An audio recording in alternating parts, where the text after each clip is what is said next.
Hello friends, welcome to my YouTube channel Bindass Padh. मतलब बिंदास से पढ़ना है हमें यार। ठीक है, डिप्रेशन में होके यार पढ़ेंगे तो कुछ समझ नहीं आएगा। बिंदास फ्री ऑफ माइंड होके हम पढ़ेंगे ना तो आराम से हमें समझ आ जाएगा। बायोलॉजी तो चीज़ ये ऐसी है, हम इसको समझेंगे ना तो अच्छी तरह रटेंगे तो कुछ याद नहीं होगा, हमें समझना है बस।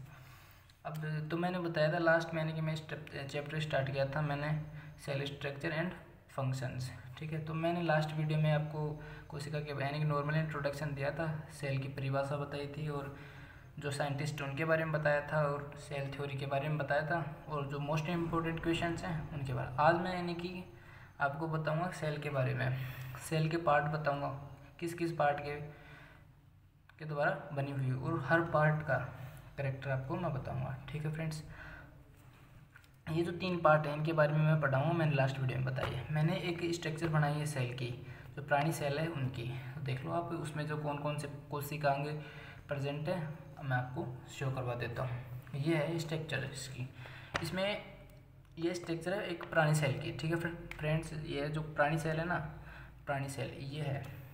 इसमें ये आपको बता देता हूँ, इसमें ओनली फॉर कोशिका झिल्ली प्रेजेंट होती है, कोशिका भित्ति प्रेजेंट नहीं होती। मैंने गलती से लिख दिया था ये। ठीक है फ्रेंड्स, ये नहीं कि कोशिका भित्ति प्रेजेंट, ये दोनों लेयर जो है ना ओनली फॉर कोशिका झिल्ली की हैं। तो इसके प्रोटोप्लाज्म में क्या प्रेजेंट होता है? ये केंद्रक है, केंद्रक प्रेजेंट है, केंद्रक के अंदर केंद्रिका प्रेजेंट होती है, न्यूक्लियोलस। ठीक है, न्यूक्लियस है, ये न्यूक्लियोलस है।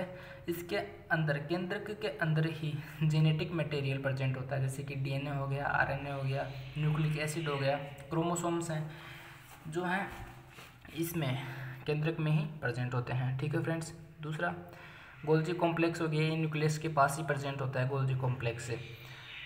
इसके भी यानी कि काम है, जैसे कि ये वैसे जो टेल होती है ना स्पर्म की, उसमें गोल्जी कॉम्प्लेक्स यानी कि पुच्छ निर्माण में टेल्स, स्पर्म के टेल्स निर्माण में काम आता है गोल्जी कॉम्प्लेक्स। दूसरा माइटोकॉन्ड्रिया हो गया, राइबोसोम हो गया, जो प्राणी सेल में हमें पता है कि 80S राइबोसोम पाया जाता है, 17S उसमें पाया जाता है, प्लांट सेल के अंदर प्रेजेंट होता है। ये वैक्यूल हो गई, यानी कि प्रासरणीय नियम, जैसे कि आयनों का आदान प्रदान, आयन्स होते हैं ना हम लेते हैं, पोटेशियम, आयोडीन, सोडियम, उनका रेगुलेशन कौन करता है? जिक्तिका करती है। यह है यानी कि स्ट्रक्चर है कोशिका की, नॉर्मली स्ट्रक्चर है जो साइटोप्लाज्म में ये प्रेजेंट है सब कुछ। अब मैं यानी कि आपको करेक्टर बता देता हूँ हर चीज़ के, कोशिका के यानी कि कोशिका झिल्ली के बारे में, कोशिका भित्ति के बारे में और प्रोटोप्लाज्म यानी कि जीव द्रव्य के बारे में आपको मैं बता देता हूँ। ठीक है फ्रेंड्स, देख लो। यह है फ्रेंड्स कोशिका झिल्ली, प्लाज्मा मेम्ब्रेन, इसको प्लाज्मा मेम्ब्रेन भी बोलते हैं इंग्लिश में और सेल मेम्ब्रेन भी बोलते हैं। बेसिकली ये यानी कि कोशिका में लिपिड और प्रोटीन्स की बनी हुई होती है, कोशिका झिल्ली लिपिड और प्रोटीन की बनी हुई होती है, हमें याद रखना है। दूसरा, कोशिका की आंतरिक संरचनाओं को आवृत्ति प्रदान करती है। समझ गए? मतलब कि जो प्रोटोप्लाज्म है यानी कि जो साइटोप्लाज्म है, जो मेम्ब्रेन है ना सेल मेम्ब्रेन के नीचे जो पदार्थ है उनको आवृत कौन रखती है? ये प्लाज्मा मेम्ब्रेन रखती है। मतलब ये देख लो आप, यह कोशिका के आंतरिक संरचनाओं को आवरण प्रदान करती है, ये आपको याद रखना है। ठीक है, जो कोशिका के अंदर जो लिक्विड है उसको आवृत कौन करती है? ये प्लाज्मा मेम्ब्रेन तो करती है। दूसरा पॉइंट है, यह सेल में पदार्थों के आवागमन को नियंत्रित करती है। बेसिकली करती है क्यों? क्योंकि सेल वॉल और जो प्लाज्मा मेम्ब्रेन है, सेल वॉल और प्लाज्मा मेम्ब्रेन है ना, तो उन्हीं से तो पदार्थों का आवागमन होगा ना। सेल के अंदर जो आएगा क्या आएगा? मटेरियल आता है ना, पदार्थ, आयंस आते हैं, उनका नियंत्रण कौन रखती है? सेल मेम्ब्रेन रखती है। सेल मेम्ब्रेन के कार्य देख लेते हैं हम लोग, जैसे कि ये कार्य है, कोशिका झिल्ली चयनात्मक पारगम्यता का गुण दर्शाती है। हमें पता है चयनात्मक पारगम्यता गुण मतलब यानी कि चयन करके, चयन करना है किसी चीज़ का। अब जैसे आपको मैं एक एग्जांपल देता हूँ, आर्मी है, आर्मी में जो दौड़ते हैं लोग, जैसे कि रनिंग करते हैं, तो रनिंग में अब हम ऐसा तो है नहीं कि यानी कि जो सारे करते हैं उनको सारे ही ले लेते हैं, जो अच्छे होते हैं उनको तो चयन करके लेते हैं ना, रनर्स को तभी तो लेते हैं ना।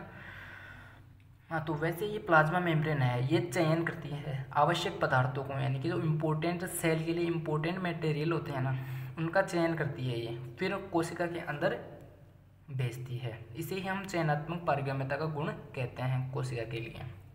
ठीक है, एक कार्य है कोशिका इस प्लाज्मा मेम्ब्रेन का, अतः इसमें केवल आवश्यक पदार्थ ही सेल में प्रवेश कर सकते हैं। तो आवश्यक ही करेंगे तो करिए, क्योंकि इसमें चयनात्मक पारगम्यता का गुण है। ठीक है फ्रेंड्स। दूसरा पॉइंट है ये आयनों की सांद्रता में अंतर बनाए रखते हैं। हाँ बेसिकली सही है। जो हम पोटेशियम से जो नमक खाते हैं उसमें आयोडीन प्रेजेंट होता है, और जो सोडियम है वो हम खाते हैं ना, तो आयनों की को सांद्रता भी तो यानी कि मेंटेन रहनी चाहिए ना। उनकी सांद्रता बिगड़ जाएगी आयनों की तो हम बीमार पड़ जाएंगे, हमारे शरीर में रोग हो जाएंगे। तो उनकी सांद्रता है वो संतुलन कौन रखता है? प्लाज्मा मेम्ब्रेन ही आवागमन को मतलब अच्छी रखती है। अब इस प्लाज्मा मेम्ब्रेन में प्रोटीन्स भी प्रेजेंट है, मैंने आपको ये बताया। तो प्रोटीन्स में का एक पार्ट है रिसेप्टर प्रोटीन्स, एक रिसेप्टर प्रोटीन्स प्रेजेंट होती हैं जो आसपास के सेल से रासायनिक सूचना और संवेदनाएं ग्रहण करती हैं। ठीक है, यानी कि जो रिसेप्टर प्रोटीन्स है ना, तो आसपास की कोशिकाओं से रासायनिक सूचनाएं प्रदान करती है और संवेदनाएं ग्रहण करती हैं। ठीक है, जैसे कि यानी कि तत्वों के बारे में, जैसे आयंस हो गए ना, इनके बारे में इनकी संवेदना को ग्रहण करती है रिसेप्टर प्रोटीन के द्वारा। ठीक है फ्रेंड्स। अच्छा, दूसरा पॉइंट आता है कोशिका भित्ति का। दूसरा पॉइंट किसका आता है? कोशिका भित्ति का। तो कोई सेल वॉल, यानी कि पहला तो इसमें मोस्ट इम्पोर्टेंट ये है कि ये ओनली फॉर किसमें प्रेजेंट होती है? पादप कोशिकाओं में। प्लांट सेल में ही प्रेजेंट होती है, एनिमल सेल में नहीं होती है। ठीक है, बेसिकली ये प्लांट्स में कोशिका झिल्ली के बाहर है। ठीक है, सेलुलोज से बनी एक निर्जीव भित्ति है, और सेलुलोज की बनी होती है प्लांट्स में। जैसे अब वो दूसरा ऑर्गेनिज्म जैसे कि जीव आ गए, दूसरे फंगस हैं, फूंगी है ना, उनमें यानी कि काइटिन की बने हुए होते हैं, अलग अलग में प्रेजेंट होती है। ठीक है फ्रेंड्स, इसके कार्य देख लो आप लोग। ये पॉइंट तो हो ही गया ना, पादप कोशिका में प्रेजेंट होती हैं, एनिमल्स में नहीं होती है। एनिमल्स में ओनली फॉर प्लाज्मा मेम्ब्रेन होती है। अब इसके कार्य कोशिका भित्ति देख लो। कोशिका भित्ति के कार्य हैं, ये कोशिका को आकार प्रदान करती है, साइज कर देती है। हाँ, क्यों? क्योंकि यानी कि सेलुलोज एक यानी कि कठोर है, कठोर सेल वॉल की बनी हुई होती है सेल वॉल। क्यों?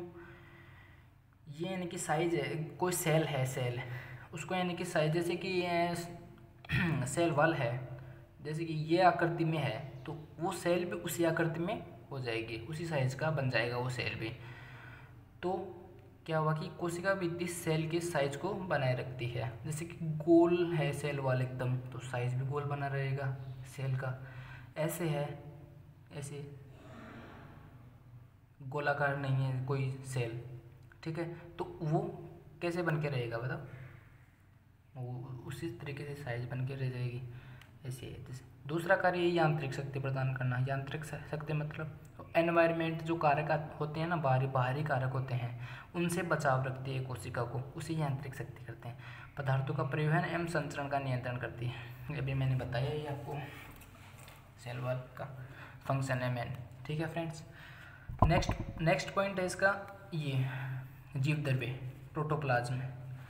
ये भी मैंने अभी बताया आपको कि हाँ, ये सेल वॉल और प्लाज्मा मेम्ब्रेन से घिरा हुआ होता है, हमें पता है घिरा हुआ होता है ये प्रोटोप्लाज्म। तो ये प्राणी के अंदर सेल वॉल नहीं आएगी। जो प्लांट कोशिका है ना, उसमें सेल वॉल और प्लाज्मा मेम्ब्रेन दोनों आएगी। तो जो प्लांट सेल्स हैं उनमें सेल वॉल और प्लाज्मा मेम्ब्रेन दोनों से घिरा हुआ होता है प्रोटोप्लाज्म, और जो एनिमल सेल है वो प्लाज्मा मेम्ब्रेन से घिरा हुआ होता है। ठीक है, इसमें सबसे अधिक मात्रा में जल उपस्थित होता है। जल की जो मात्रा है सबसे ज़्यादा प्रेजेंट होती है किसमें? प्रोटोप्लाज्म में। हमें याद रखना ये चीज़। दूसरा नेक्स्ट जो पॉइंट है, जीव द्रव्य की रासायनिक क्रिया जीव द्रव्य की, उसके बारे में हम पढ़ना है कि यानी कि रासायनिक प्रक्रिया, जैसे कि केमिकल आ गए ना, वो आ गए, मिनरल्स आ गए, तत्व आ गए, जैसे कि सोडियम है, पोटेशियम है, मैग्नीशियम है, वो यानी कि कौन कौन से होते हैं। तो हमें ये बता, उनकी यानी कि क्रियाशीलता चेंजेस होती रहती है। एक ही आयन तो ज़्यादा दिन तक रहने से ना, तो उसमें परिवर्तन होता रहता है, चेंजेस होता रहता है। तो जीव द्रव्य का रासायनिक संगठन लगातार परिवर्तित होता रहता है। ठीक है, नए नए आयन्स आते रहते हैं।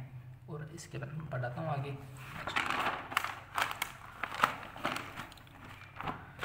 ये है, अब ये देख लो, हमें याद रखना है जीव द्रव्य में 10 आवश्यक तत्व उपस्थित हैं।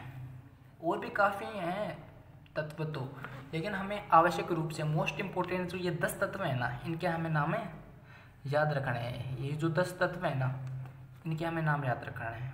ठीक है फ्रेंड्स। नेक्स्ट जो पॉइंट आता है, जीवद्रव्य में 2 प्रकार के यौगिक प्रेजेंट हैं। कंपाउंड्स तो 2 प्रकार के प्रेजेंट हैं, देखिए तो इनऑर्गेनिक कंपाउंड्स हो गया, दूसरा ऑर्गेनिक कंपाउंड्स हो गया। अब इनऑर्गेनिक कंपाउंड्स में क्या आएगा, इनऑर्गेनिक कंपाउंड्स में ये है जो इसमें है वाटर है, आयंस हैं और गैसेज हैं, ये जो प्रेजेंट है इसमें। लवणों में जैसे कि सोडियम आ गया, पोटेशियम आ गया, कैल्शियम आ गया, ये आ गया HCO3- Na+। ठीक है, ये जो है किस में आएगी, इनऑर्गेनिक कंपाउंड्स में आएगा। ठीक है फ्रेंड्स। दूसरा है ऑर्गेनिक कंपाउंड्स हैं। ऑर्गेनिक कंपाउंड्स में क्या आएगा, प्रोटीन आएगी, लिपिड आएगी, न्यूक्लिक एसिड आएगा। ठीक है।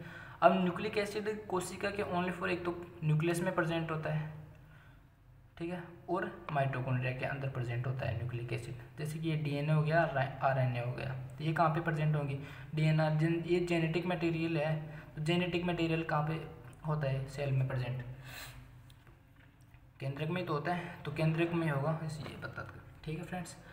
द नेक्स्ट पॉइंट है, जीवद्रव्य के 2 भाग है, ये हमें भी पता है, कोशिका द्रव्य, साइटोप्लाज्म और केंद्रक।